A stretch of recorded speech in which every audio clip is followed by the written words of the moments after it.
Hello and welcome back to the channel HardReset.Info, and today I will show you how to deactivate your Etsy account.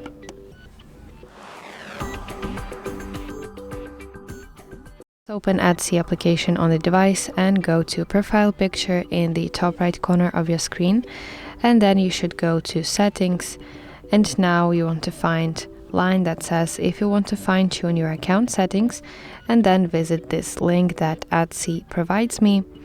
And at the top you should see your account section, and here you want to scroll down to the very bottom until you see a section that says close your account right here. So first of all, you have to provide a reason why do you want to close your Etsy account, basically deactivate your Etsy account. So here's the drop down menu. You have to select one reason that suits you the best. And finally, you can press close account button to finally deactivate your Etsy account.